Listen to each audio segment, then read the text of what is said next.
அவ்வளோ பெரிய முடி வச்சுட்டு ஒரு பெண் மாதிரி தன்னோட வாழ்க்கையே வாழ்கிற அவங்களுக்கு எவ்வளோ உளவியல் ரீதியான பிரச்சனைகள் இருக்கும். பல பேர் வந்து இந்த பெண் வேஷம் போடுறவங்க அவங்க ஆடுற அழகை பார்த்துட்டு தாலியை கட்டி போட்டு உன் கூட வந்துடுறேன் அப்படின்லாம் வந்திருக்கேன்றாங்க. அந்த வீடியோ பார்த்துட்டு சூப்பராக இருக்குது, நம்ம உடனே இந்த கதையை பண்ணலாம். சேத்தன் சார் விளையாட்டாக வந்து என்கிட்ட ஒன்று சொன்னார், அது முடிச்சுட்டு வந்து சொன்னார், இனிமேல் கூத்து படம் எடுப்பீங்க அப்படின்னு கேட்டார் என்கிட்ட.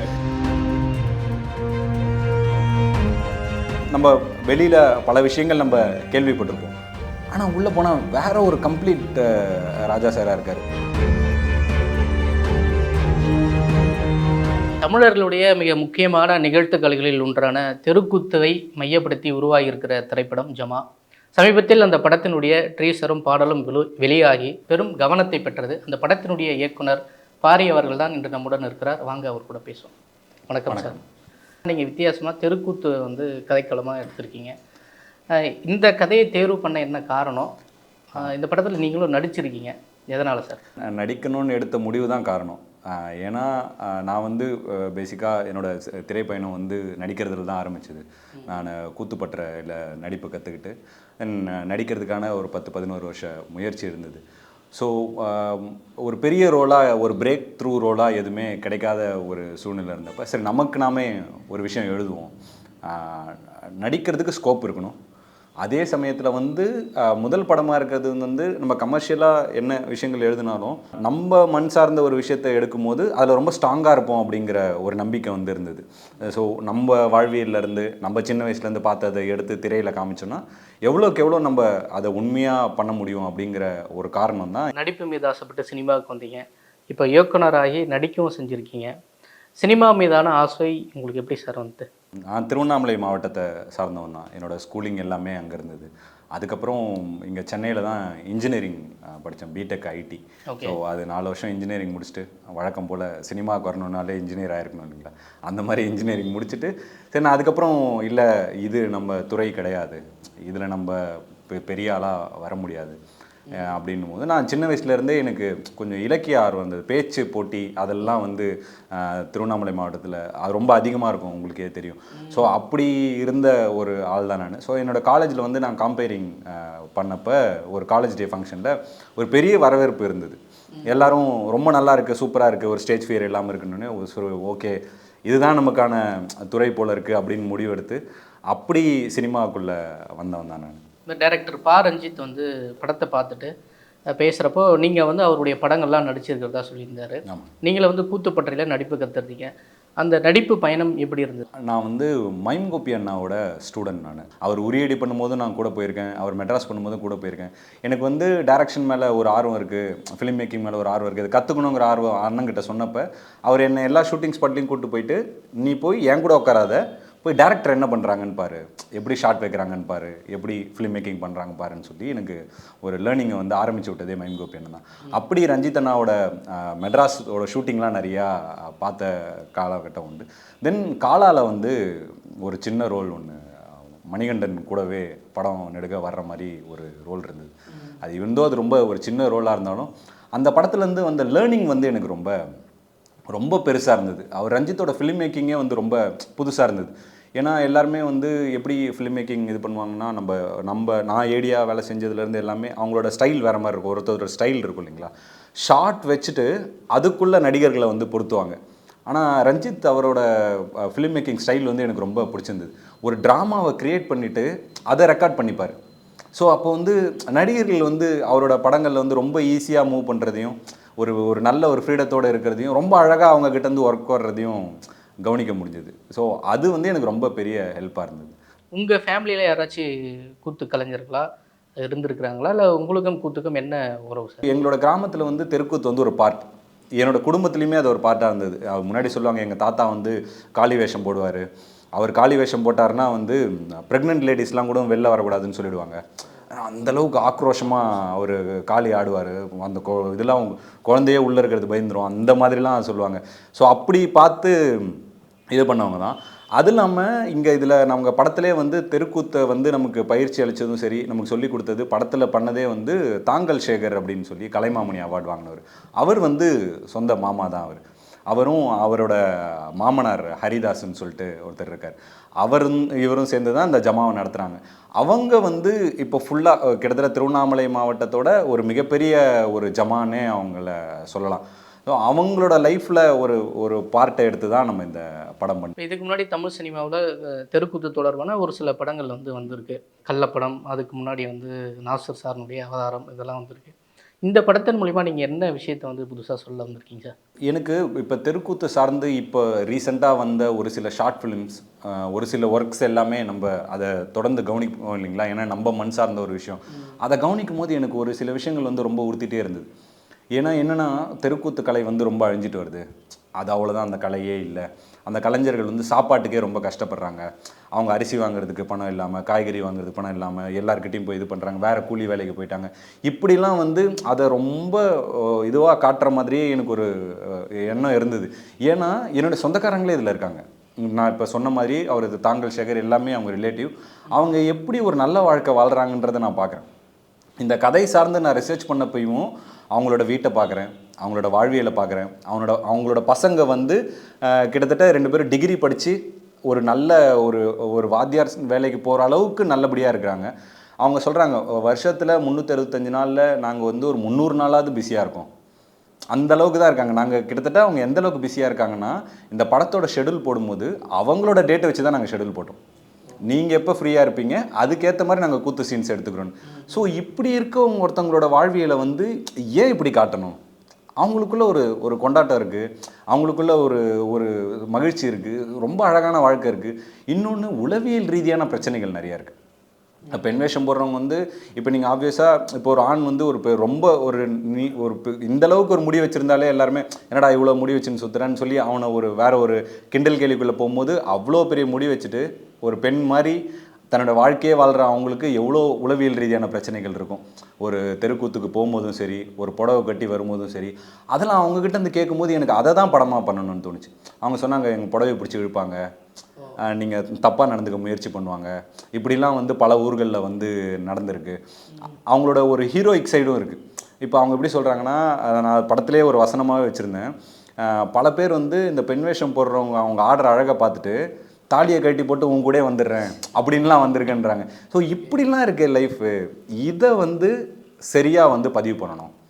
இந்த மண் சார்ந்து ஒரு தெருக்கூத்துக்கு என்னென்னலாம் ஒரு கிராமம் ப்ரிப்பேர் ஆகுது, என்னெல்லாம் எப்படி இருக்குது, இந்த மாதிரி அவங்களோட விஷயங்களை காட்டணுங்கிறது தான் இந்த படத்தில் அதுக்கும் இதுக்கும் தனிச்சு இருக்கிற ஒரு விஷயம். இப்படி ஒரு கதையை தயாரிப்பாளர்கள்கிட்ட சொல்கிறப்போ எப்படி எதிர்கொண்டீங்க? இல்லை, இது ஒரு முடிவு என்ன இருந்ததுன்னா, இந்த கதையை நான் சொல்லி புரிய வச்சு இது படமாகவே பண்ண முடியாது.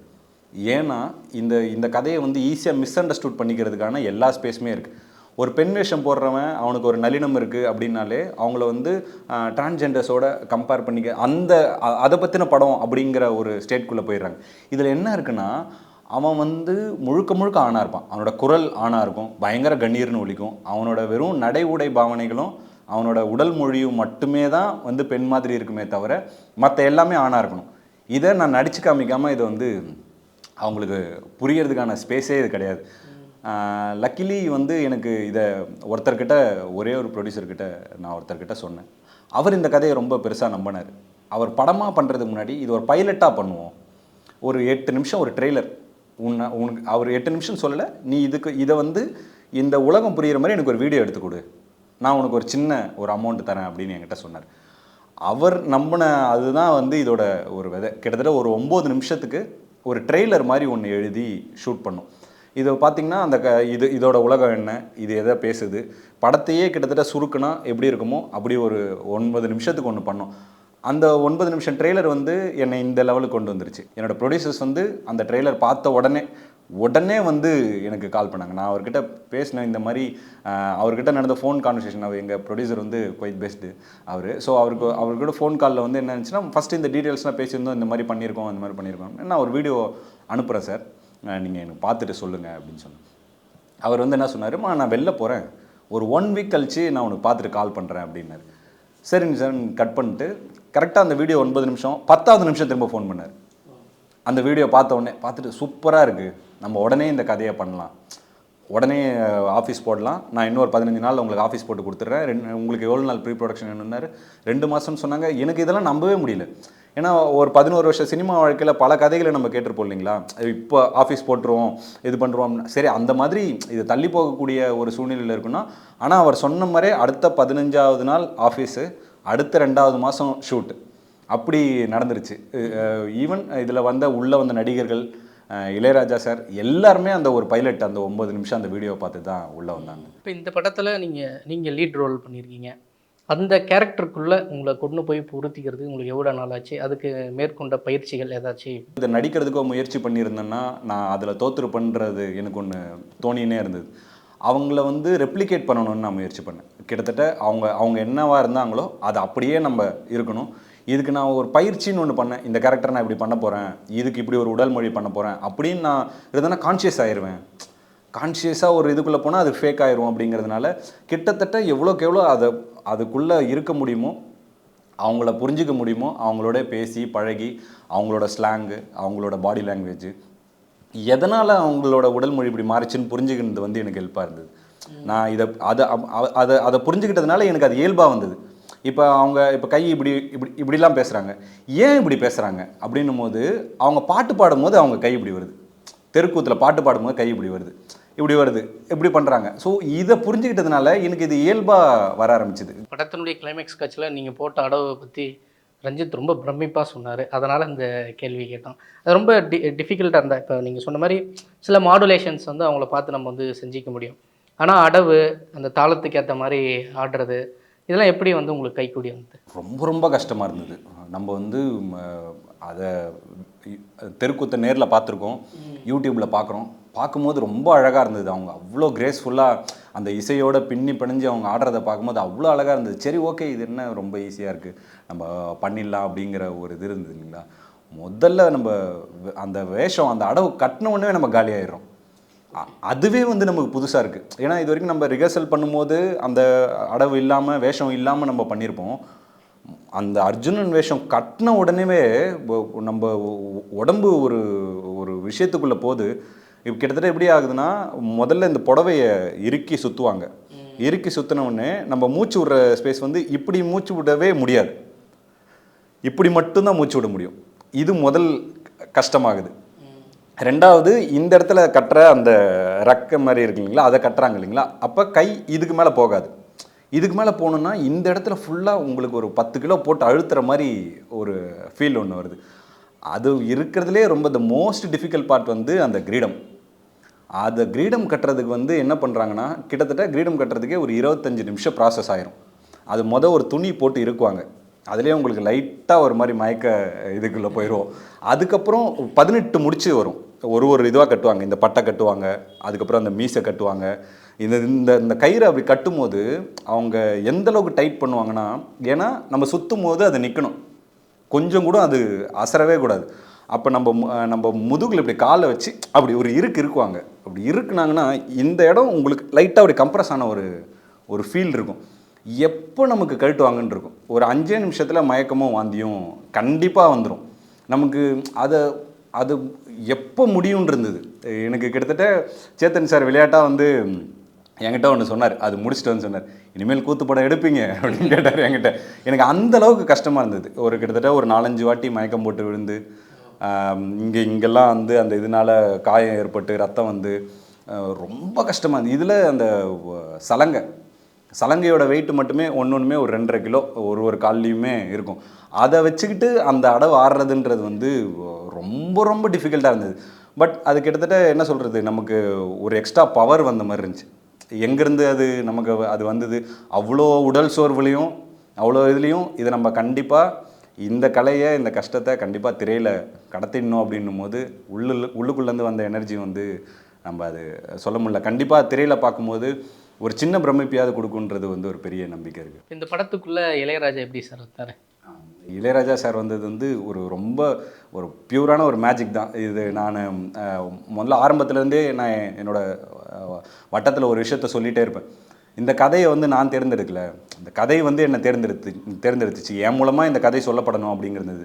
அந்த மாதிரி இந்த கதை அதுக்கு தேவையான மாந்தர்களை வந்து அதுவாக எடுத்து வச்சுக்குதுங்கிறத தான் வந்து நாங்கள் ரொம்ப ஸ்ட்ராங்காக பிலீவ் பண்ணுறோம். அப்படி தான் ராஜா சாரோட இதுவும் நடந்தது.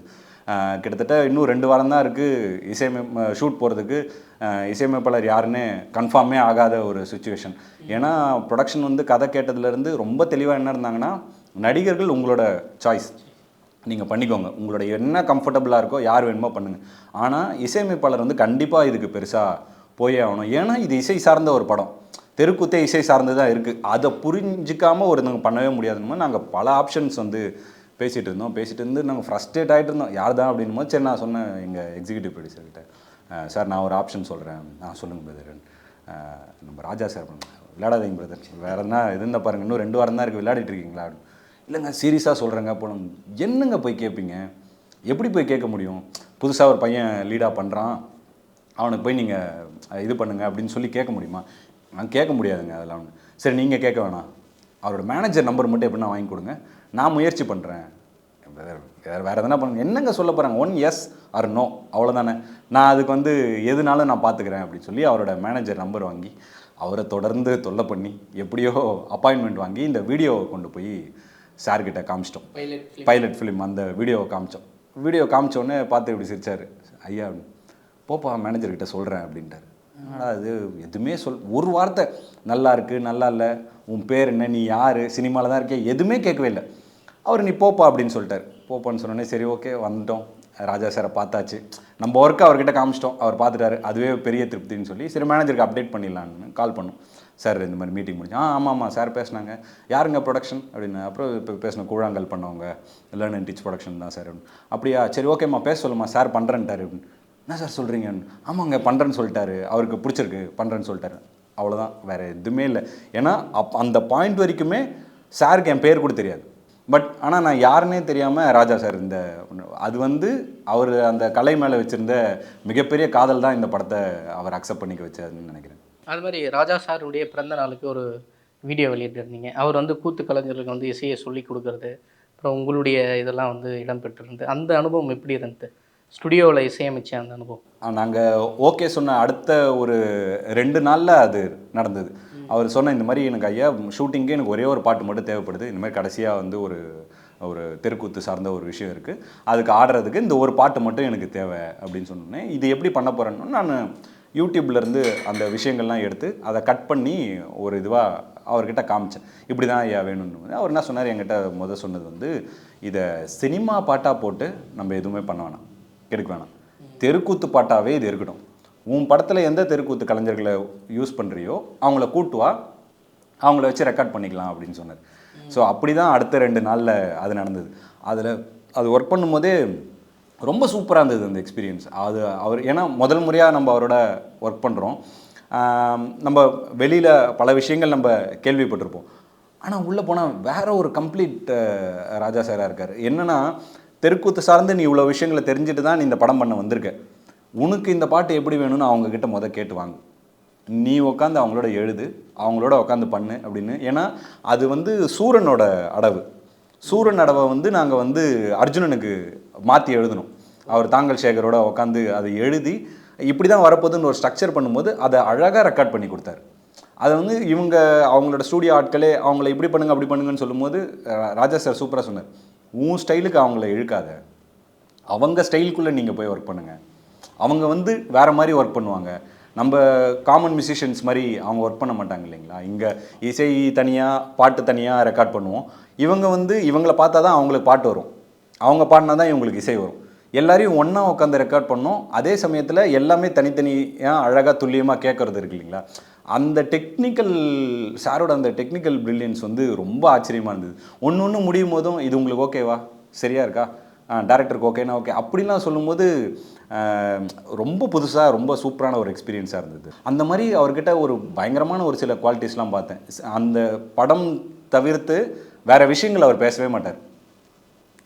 இசை சார்ந்தும் அந்த படம் சார்ந்தும் அந்த படத்தை எப்படி பெட்டர்மெண்ட் பண்ணலாம், இதை மக்கள்கிட்ட எப்படி போய் கொண்டு சேர்க்கலாம், மக்கள்னு மக்களை பற்றி மட்டுமே தான் யோசிக்கிறார் அவர். இப்போ தெருக்கூத்துக்கு அந்த நீங்கள் அந்த பர்த்டே வீடியோலேயே நாங்கள் பார்த்தீங்கன்னா இருக்கும், மக்களுக்கு புரியாது, புரிகிற மாதிரி பாடுங்க அப்படின்னு சொன்னார். ஏன்னா அவங்க வந்து ஒரு சின்ன வார்த்தையை வந்து 2 பேரும் கோரஸில் மாற்றி பாடினாங்க. இப்போ பாதத்தண்டை கீதம் பாட அப்படின்னு ஒருத்தர் பாதத்தண்டை கீதம் பாட அப்படின்னாரு. எங்கள் யாருக்குமே தெரியல. காலிலேருந்து நாங்கள் சாயங்காலம் வரைக்கும் அதில் ஏதோ டிஃப்ரென்ஸ் டிஃப்ரென்ஸ் இருக்குது, அவங்க மாற்றி பாடுறாங்கன்னு சொல்லிகிட்டே இருந்தார். அப்புறமா அவர் அதை கவனித்து சொல்கிறார், 2 பேரும் மாற்றி மாற்றி சொல்கிறீங்க, நீங்கள் பாதத்தண்டைன்னு பாடுறீங்க, நீங்கள் பாதத்தண்டைன்னு பாடுறீங்க, அதை கரெக்டாக பண்ணுங்கள், இது மக்களுக்கு புரியணும் அப்படின்னு. என்கிட்ட மியூசிக் உட்காரும் போதும் அதை தான் திரும்ப திரும்ப சொல்லிட்டே இருப்பார். இது மக்களுக்கு பிடிக்கணும், மக்கள் இதை கனெக்ட் பண்ணிக்கணும், அவன் இந்த கேரக்டரோட கனெக்ட் பண்ணிக்கணும், அவங்க இந்த கேரக்டரோட எமோஷனில் கனெக்ட் பண்ணிக்கணும்னு சொல்லி தியேட்டர், மக்கள், இசை இதை சார்ந்து மட்டுமே தான் அவரோட இது இருந்தது. ரொம்ப ரொம்ப அவரோட இந்த ப்ராசஸை வந்து காலத்துக்கும் திரும்ப நமக்கு எவ்வளோ கோடி கொடுத்தாலும் திரும்ப கிடைக்க முடியாத ஒரு அனுபவங்களை மட்டுமே தான் உள்ளேருந்து எடுத்துகிட்டு வந்த மாதிரி தான். அது மாதிரி படத்தை வந்து லைவ் சவுண்டில் ரெக்கார்ட் பண்ணதா சொல்லியிருக்கீங்க. ரொம்ப டிஃபிகல்ட்டான ஒரு ப்ராசஸ் லைவ் சவுண்ட் அப்படிங்கிறது. ஏன்னா நாங்கள் அந்த பைலட் வீடியோ நான் சொன்ன மாதிரி பண்ணும்போது நம்ம எல்லாமே டப்பிங்கில் பார்த்துக்கலாம், இங்கே வந்து இது பண்ணிக்கலாம் அப்படிங்கிற ஒரு எண்ணத்தில் நாங்கள் நிறையா வந்துட்டோம். பட் எங்களால் தெருக்கூத்து சவுண்டை வந்து ரெப்ளிகேட்டே பண்ண முடியல. அப்போ தான் அது எவ்வளோ கஷ்டம், அதை திரும்ப எப்படி பண்ணுறதுன்றது வந்து பெரிய ப்ராசஸ்ங்கிறதே எங்களுக்கு புரிஞ்சுது. ஏன்னா தெருக்கூத்து கலைஞர்களுக்கு என்ன ஒரு பெரிய விஷயம் கஷ்டமாக இருக்குன்னா, நான் 1000 பேர் முன்னாடி கூட நான் பர்ஃபார்ம் பண்ணிடுறேன், இது என்னை தைரியமாக விட்டுரு. ஆனால் ஒரு டப்பிங் ரூமில் போய் நீங்கள் அவங்கள லாக் பண்ணிட்டீங்கன்னா, அந்த வாத்தியார் வந்து உள்ளே போன அடுத்த செகண்ட் வெளில வந்துட்டார். என்னால் இந்த ரூமுக்குள்ளே போக முடியாது, எனக்கு மூச்சு தின்னுறது, எனக்கு தனியாக இருக்க பயமாக இருக்குது, அந்த மாதிரி இருக்காங்க தெருக்கூத்து ஆட்கள். அப்போ தான் நாங்கள் ஒரு கான்ஷியஸாக ஒரு முடிவு பண்ணோம், படம்னு வரும்போது தெருக்கூத்து சார்ந்த எல்லா விஷயத்தையும் லைவ் ரெக்கார்ட் பண்ணுறோம் அப்படிங்கிறது. ஆனால் அது அங்கே உள்ளே போயிட்டு நம்ம கிராமத்தில் ஷூட் பண்ணும்போது தான் அதோட ரொம்ப கஷ்டமே என்னன்னு தெரிஞ்சு. ஏன்னா எல்லாருமே சைலண்ட்டாக இருந்தாகணும்.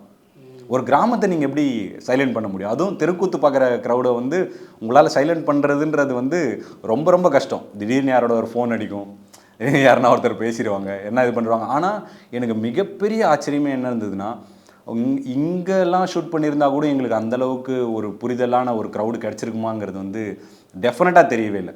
அவ்வளோ வந்து அந்த கிராமத்து மக்கள் வந்து அதை புரிஞ்சுக்கிட்டாங்க. ஒரு கட்டத்துக்கு மேலே அவங்க சொல்லுங்க, லைவ் சவுண்டு போதுப்பா, ரெக்கார்ட் பண்ணுறாங்க, கம்முன்னு இருங்கப்பா அப்படின்னு. அந்தளவுக்கு மக்கள் வந்து அதை சினிமாவை ரசித்து எங்களோட சேர்ந்து பயணித்தது வந்து எங்களுக்கு ரொம்ப ஆச்சரியமாக இருந்தது. செலிபிரிட்டி ஷோஸ் எல்லாம் தான் படத்தை வந்து ஸ்க்ரீன் பண்ணியிருக்கீங்க. எப்படி இருக்குது படத்தை பார்த்தவங்களாம் என்ன சொன்னாங்க? உங்களுக்கான நம்பிக்கை, சினிமா மீதான நம்பிக்கை இப்போ எப்படி இருக்குது? முதல்ல இனிஷியலாக இந்த படத்தை எடுத்து முடித்ததுக்கப்புறம் பிஸ்னஸ்க்காக முதல்ல நானுமே எங்கள் ப்ரொடக்ஷனும் போகும்போது நிறைய டிஃபிகல்ட்டான விஷயங்களை வந்து சந்திக்க நேர்ந்தது. ஏன்னா இந்த படங்கள் வந்து ரொம்ப நல்லா இருக்குது, ஆத்மார்த்தமாக இருக்குது, அந்த கதை சார்ந்து அந்த உலகம் சார்ந்து இருக்குது. பட் பிஸ்னஸ் ரீதியாக இது எப்படி போகும்னு தெரியல அப்படிங்கிற ஒரு விமர்சனமே எங்களுக்கு இருந்துகிட்டே இருந்தது தொடர்ந்து.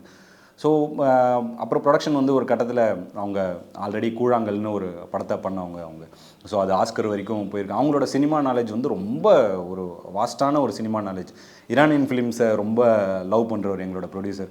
ஸோ வந்து அவருக்கு வந்து இதை வந்து ஒரு கட்டத்தில் அவர் என்ன முடிவு பண்ணிட்டாருன்னா, கண்டிப்பாக கமர்ஷியலாக இருக்க எந்த ஒரு ஆட்களும் இதை வாங்க மாட்டாங்க, இதை நானே வந்து ஓன் ரிலீஸ் பண்ணுறேன், எங்களோட முயற்சியில் இது பண்ணுறேன்னு சொல்லி அப்புறம் அலெக்சாண்டர் பிக்சர் பாக்ஸ் அவங்களோட சேர்ந்து இதை ரிலீஸுக்கு கொண்டு வந்து இந்த ப்ரிவ்யூ ஷோ, இப்போ இந்த கடைசியாக நடந்த ப்ரிவ்யூ ஷோ வந்து அவங்களுக்கு ஒரு மிகப்பெரிய நம்பிக்கையை வந்து ஏற்படுத்தி கொடுத்துச்சு. ஏன்னா இயக்குநர்கள்லாம் பார்க்கும்போது எல்லாம் நல்லா இருக்குன்னு நம்மக்குள்ளே பேசிகிட்டு இருந்தது இல்லாமல் அவங்க வந்து பார்த்துட்டு இது வந்து நிஜமாலே நல்லா இருக்குது. ஏன்னா நாங்கள் என்ன பயந்தோன்னா, நீங்கள் அது ரூட்டடாக இருக்கும்போது வெறும் கிராமியம் சார்ந்த ஆட்களும் அவங்களும் அந்த மண் சார்ந்த ஆட்கள் பார்க்கும்போது மட்டும்தான் இது கனெக்ட் பண்ணிக்க முடியும், மற்றவங்களுக்குலாம் இது ரொம்ப அந்நியப்பட்டுருமோன்ற ஒரு பயம் இருந்தது. பட் இது எல்லா தரப்பு மக்களும் இதை கனெக்ட் பண்ணிக்கும் போது ஒருத்தவங்களும் ஒரு விதமாக கனெக்ட் பண்ணிக்கிறாங்க. அது வந்து எங்களுக்கு ஒரு பெரிய நம்பிக்கையை வந்து கொடுத்துருச்சு. சினிமாவுக்கு நடிகன்னு வந்து ஆசைப்பட்டு இன்றைக்கி வந்து இயக்குனர் ஆகியிருக்கீங்க. எப்படி பொருளாதார ரீதியாக எப்படி சமாளிச்சிங்க? உங்களுக்கு வந்து பேக் போனாக இருந்தது யார்? மனைவி தான். அவங்க மிகப்பெரிய பேக் போன். எங்கள் காலேஜில் ஒன்றா படித்தவங்க. நாங்கள் 2 பேரும் லவ் மேரேஜ் தான். கிட்டத்தட்ட 8-9 வருஷம் லவ். என்னோடய கஷ்ட காலங்களில் ஃபுல்லாக கூட இருந்ததே அவங்க தான். ஏன்னா அந்த மாதிரி ஒரு ஆள் இல்லைன்னா நம்ம சினிமாவில் இந்த அளவுக்கு நம்ம வந்திருக்க முடியுமா அப்படிங்கிறது வந்து தெரியல. அவங்க எந்த அளவுக்கு எனக்கு சப்போர்ட்டிவ்னா, நானே இன்றைக்கினா ஒரு தோண்டு இல்லை, நான் இந்த மாதிரி சின்ன வேலையை பார்த்துட்டு நான் எதனா ஒரு வேலைக்கு போகிறேன், ஒரு ஸ்விக்கிக்கு போகிறேன், ஒரு ஜொமேட்டோ போகிறேன், நான் போயிட்டு அந்த டெலிவரி பாயை போயிட்டு நான் இது பண்ணேன். அப்போ அவங்க என்கிட்ட சொல்லுவாங்க, அப்படிலாம் போனோன்னா உன் ஸ்கின் எப்படி மெயின்டைன் பண்ணுவேன், ஹேர் எப்படி மெயின்டைன் பண்ணுவேன், சினிமானா லேட்டாக தான் செய்யும், சினிமானா வந்து உடனே சீக்கிரமாக கிடச்சிருமானா கிடைக்காது, அதுக்கு கண்டிப்பாக டைம் ஆகும், நீ முயற்சி பண்ணு, உனக்கு மேலே நான் வேலைக்கு போகிறேன், நான் ஐடியில் ஒர்க் பண்ணுறேன், நான் எல்லாத்தையும் நான் மேனேஜ் பண்ணிக்கிறேன், ஃபேமிலியிலேருந்து எல்லாமே நான் மேனேஜ் பண்ணிக்கிறேன், நீ ட்ரை பண்ணுன்னு சொல்லி பிக்கஸ்ட்டு சப்போர்ட்டாக இருந்தது ஒய்ஃபு, என் அப்பா என் அண்ணா 2 பேருமே. அப்பா வந்து என்ன தான் ஃபேமிலியில் ஒரு பெரிய கஷ்டங்கள் இருந்தாலும் என்ன இருந்தாலும் பையன் இந்த துறையை தேர்ந்தெடுத்துட்டான், ஒரு பயம் இருந்தாலுமே சரி, என்ன எல்லா பேரண்ட்ஸுக்கும் கண்டிப்பாக அந்த பயம் இருக்கும். ஒரு கட்டத்தில் வந்து அவருமே பயத்தெல்லாம் தகர்த்துட்டு அவரால் என்ன உதவிகள் பண்ண முடியுமோ பொருளாதார ரீதியாக வந்து கண்டிப்பாக பெரிய ஹெல்ப் அப்பாவும் இருந்தது. அண்ணா வந்து ஒரு மிகப்பெரிய ஒரு மாரல் ஸ்ட்ரென்த், ஒரு நமக்கு கான்ஸ்டண்ட்டாக ஒரு மோட்டிவேட்டராக இருந்த ஒரு அறிவு சார்ந்த விஷயங்கள் எல்லாமே வந்து அண்ணா ரொம்ப தெளிவாக எல்லாத்தையும் கொடுத்துருந்தாங்க. இன்னொன்று இதை விட மிகப்பெரிய ஒரு நமக்கு பல பேருக்கு இருக்கிற ஒரு பில்லர் ஆஃப் ஸ்ட்ரென்த் வந்து நண்பர்கள் இல்லைன்னா கண்டிப்பாக என்னால் இந்த இதுக்கு வந்து முடியாது. என்னோடய எல்லா நண்பர்களும் வந்து என்னோடய விஷனை சப்போர்ட் பண்ணாங்க. என்னோடய பெரம்பூர் நண்பர்கள், என்னோடய ஊர் நண்பர்கள், என்னோடய காலேஜ் நண்பர்கள், இவங்க 3 பேர் இருக்கு இல்லைங்களா, அந்த கான்ஸ்டன்ட் மோட்டிவேஷன் நமக்கு மேலே நமக்கு நம்பிக்கை இல்லைனாலும் அவங்க தொடர்ந்து நம்மளை ஓட வச்சுட்டே இருந்தாங்க. அவங்களாம் தான் இந்த லெவலுக்கு கொண்டு வந்து விட்டுருக்காங்கன்னு நினைக்கிறேன். அந்திமலை சர்வா நன்றி, தேங்க்யூ.